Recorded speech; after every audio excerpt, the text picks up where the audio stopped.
Staying up. I'm wilding out. I'm leaning in.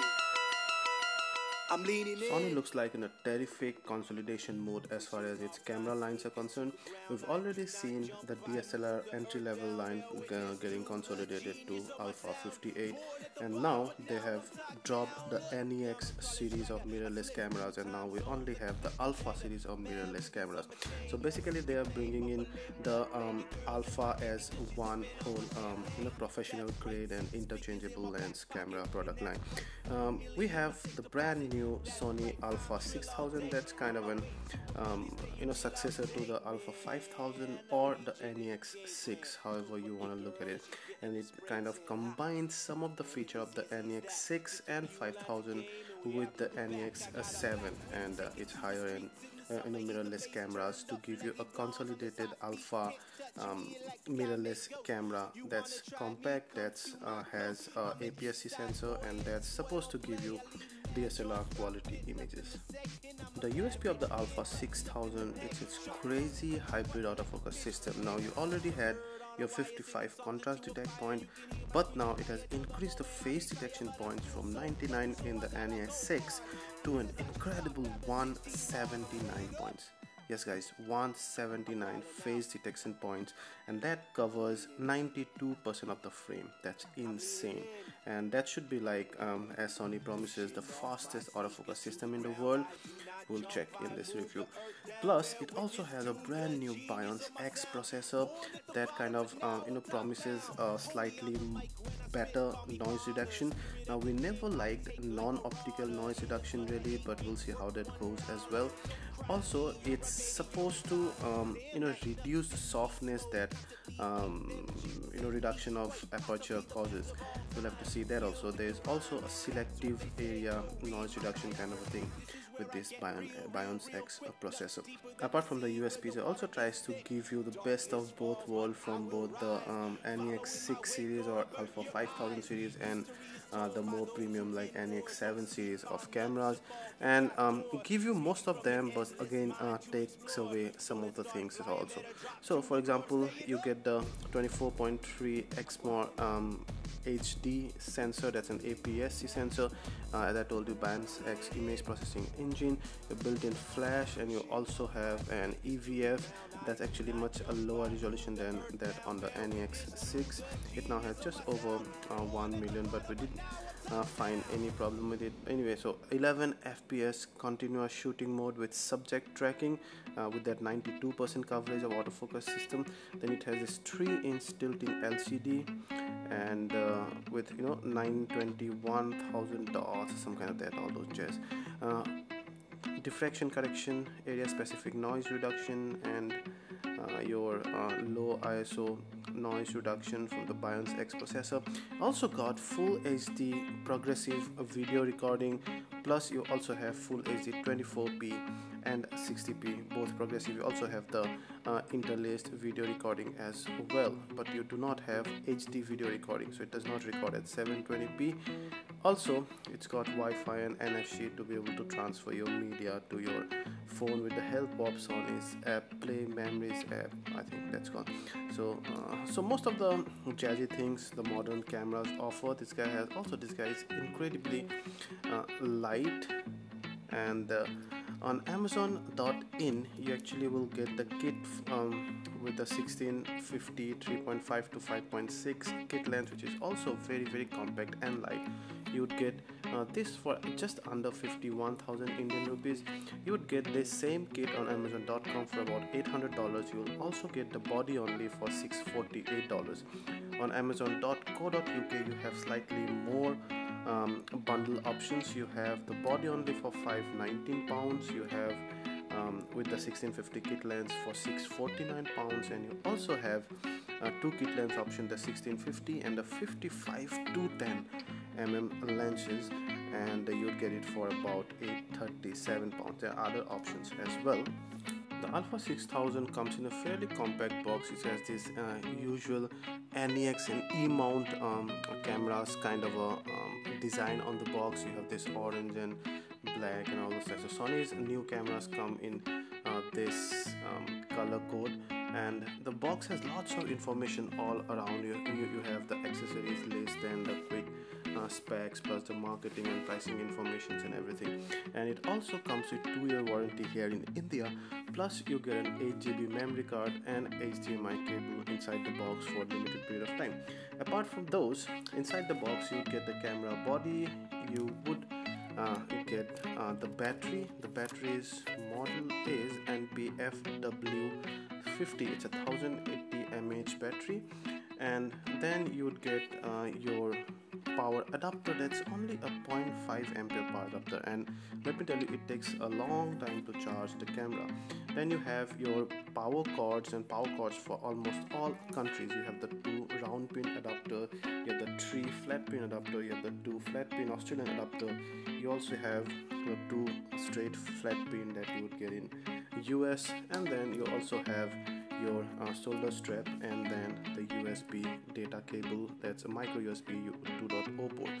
Now remember that this does not come with an external charger, so basically you'll unless you buy an optional external charger, you'll have to charge from the camera body. So you cannot use the camera while charging, because you need to insert the battery into the camera and then charge the battery. The first thing you would notice when you pick up the Alpha 6000 is how incredibly light this is. At just over 350 grams including the battery and the SD card. That's the hallmark of the mirrorless cameras. Really, they give you the same cropped sensor, say APS-C sensor, as the entry-level and mid-level DSLRs give you. They also has an interchangeable lens system, but they are very compact. So with this 16-50 kit lens, this guy is not exactly pocketable, but if I have a very small bag, then I can carry this camera around very easily. Also, this is perfect for street photography. These mirrorless cameras are, because they don't look intimidating to the subject.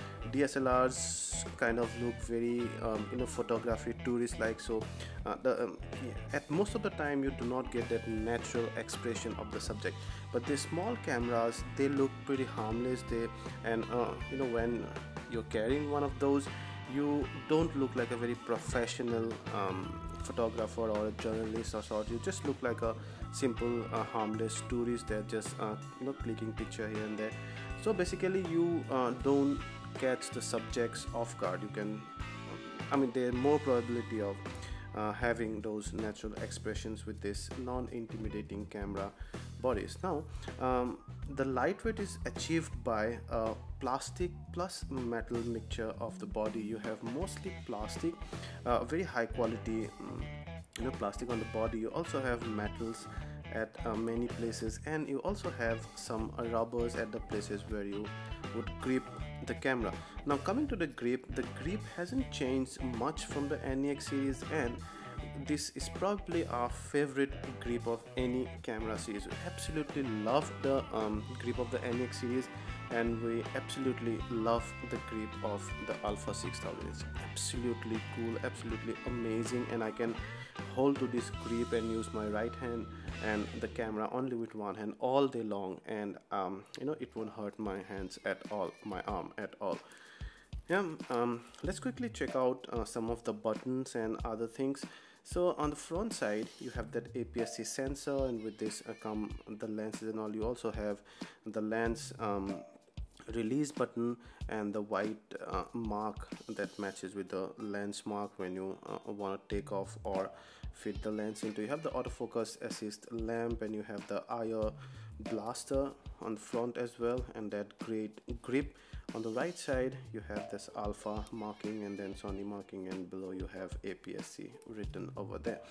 On top you get the shutter release button with the power lever. Basically you have a custom button C1, and then you have a command dial there, and you have a shooting mode dial that has various modes that will come back to that later.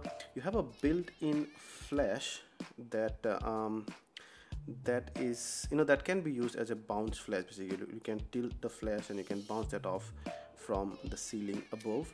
And then you have an accessory hot shoot that takes a flash as well as will take an external microphone. You have the sensor mark, and on the left side you have only two ports: a micro USB 2.0 port that's mainly used for data transfer and powering the device, and then you also have a mini or micro HDMI out. Really, micro HDMI out. Well, they could have at least included a full HDMI out. They're really helpful in transferring the video signals. But anyway, biggest disappointment of the camera is here. It does not have a external headphone jack plus an external mic jack. So you cannot basically use an external microphone with this camera, and you also cannot monitor the sound quality by listening to them via your headphones. You also have the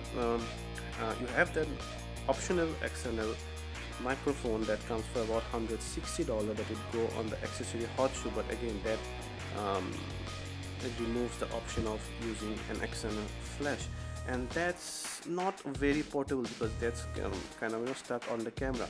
You have options of headphones out on that mics and all, but that's again $160 extra, so that kind of good. They could have included that here, but I guess that comes with the cost cutting. Right side has that NFC tag, so you touch your NFC enabled devices here to transfer media. The back side is pretty busy really. You have that 3-inch tilting screen. It's not a touch screen, remember, again a cost cutting. That screen can be looked at from below, from above, but it does not go totally, you cannot look at it from the front or from the left or right side, so no question of selfies. And on top of the screen on the left side you have the EVF, you have a small sensor situated there, so whenever you're bringing your eyes closer to the EVF, it will automatically shut down the live view. And then you have small diopter, your flash, trigger button, menu button, auto exposure log. It also acts as a zoom button in playback mode. You have FN button, the dial, 4-way dial that we absolutely hate. And this 4-way dial is not exactly, it's so smooth that at times when I mean to rotate it, I end up pressing some of those buttons. That often happens. And you have the OK button between that dial. You also have the playback button and another custom button called C2 out there. Below you have your tripod mount and then the battery and SD card slot together. A lot of people complain about this. They want the SD card slot to be let's say on the right side or wherever there is space like the DSLRs, but for me at least personally that's okay. You also have a small rubber flap there on the battery cover, with the help of which you can record video for longer period of time by using an optional cable here that goes to the power supply directly. So basically you're not using your battery, you're using the direct power supply. The 16-50 mm lens kit that comes with this is an SE LP 16-50, and it has an aperture range of 3.5 to 5.6. It has optical stylus, also OSS, and then it also has a power zoom. So there's slide, you see this slide lever, you can simply drag it up or down, rotate it. This also zoom ring is present on the front. This guy takes a 40.5 mm filter, and it's a fairly usual, not very special lens, very usual kit lens. Only thing we like about the lens is the OSS and how compact it is. So basically even with the 16-50 kit lens, the camera stays very compact. Once you switch on the Alpha 6000, the display will greet you with lots of information, but thankfully you can toggle that with the display button that's just over the dial on the back. So you can just press that to toggle with your display mode, like what kind of information you want to display on the LCD. You can also press the FN button to go to the quick settings, the shooting menu. So there you can select any one of them by pressing the round dial on the back, and then press the OK button to go to that particular menu, and then change it from there. You can however select any one of those functions and simply rotate the dial to be able to change it right from there. The main menu is very nicely arranged and it's now much better. We absolutely like this one. It's not confusing like some earlier model. So you have your shooting menu, your system menu, and then your connection menu. So for example, the Wi-Fi's and NFC's one, and then you also have your application list and all, and then playback menu, and at last the system, some of the other menus. You have your image size goes up till 24 MP. You have aspect ratio only 3:2 and 16:9. You can shoot at both RAW and JPEG, or otherwise you have sweep panorama. The file formats supported are only AVC-HD and MP4 and not anything else. So only in AVC-HD you can go in AVC-HD. Basically you cannot shoot in full HD. However, when you go in MP4, then you can go ahead and you can shoot at 1440 by 1080 and also in VGA format. But AVG, HD and MP4 are highly compressed video formats, and we would have liked some better video formats, video output formats, like for example on the RX10, but that's a very premium point and shoot camera, and this kind of tries to consolidate the mirrorless into a more affordable one, so we understand the cost cutting there. You have the drive mode, flash modes, and focus modes. A lot of focus mode like the single shot autofocus, your automatic autofocus that kind of stays single when the subject is still and then automatically goes to a continuous mode when the subject starts moving. You have a continuous autofocus at all time, and you also have manual focus that you can override, and also you have totally you have an autofocus that you can override, and you also have a totally manual focus. We like the manual focus on this camera though. It's very comfortable. You also have focus areas and autofocus track and some of the other usual settings. I'll just take you through all those. The ISOs, lowest is ISO 100, and it goes up to about 25,600 there. Again, very commendable, and the new Biance X processor should be able to reduce the noise at a very high level. Of course, you have to set the long exposure noise reduction or the high ISO noise reduction on for that. I generally like to keep that on off, but it's totally your choice. I like to take things in my own hand, and I like to go and reduce the noise in post-processing, but most people do not want that, or do not know probably that much of post-processing, or they do not have time. They want to publish or upload those photos as soon as possible, so let the camera do it. It does it, should do it really good. We'll see in the, we'll tell you performance section. Apart from that, you also have some other things, and then some cool video features, like you have zebra and you have focus peaking, and all these things are very important when you're specifically using the manual focus mode. And then some of the other settings. Again, you have NFC and Wi-Fi. You'll be able to use that only with the Play Memory app on your phone. The shooting mode dial has your usual PASM mode, that's program, aperture priority, shutter priority, and full manual mode.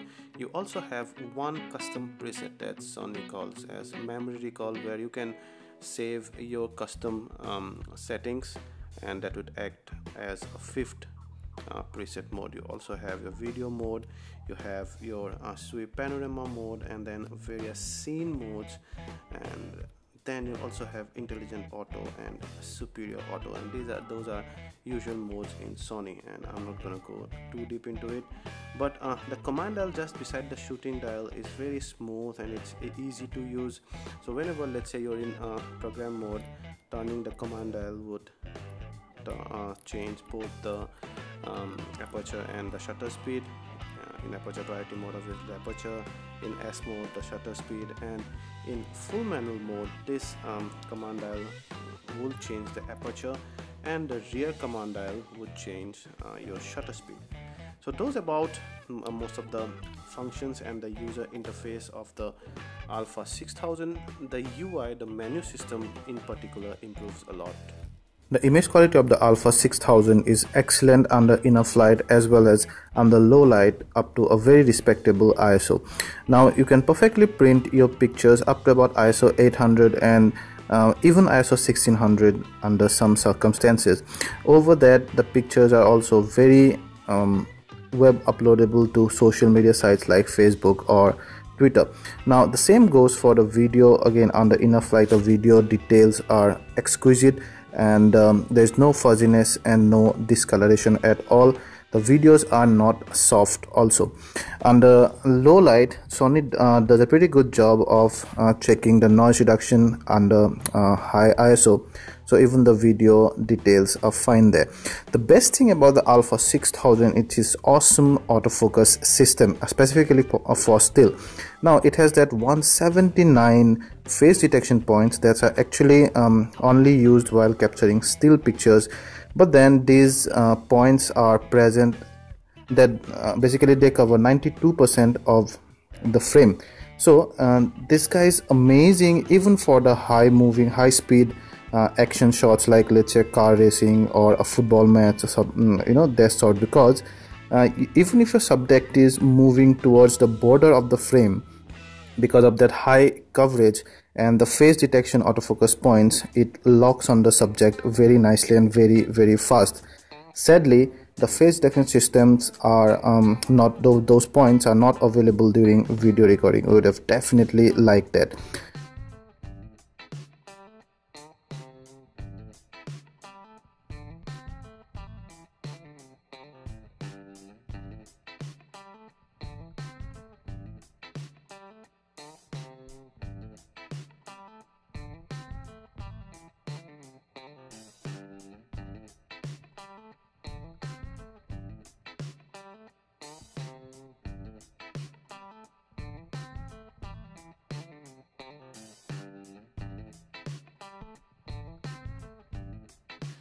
So let's check out some of the good and some of the bad thing about the Alpha 6000.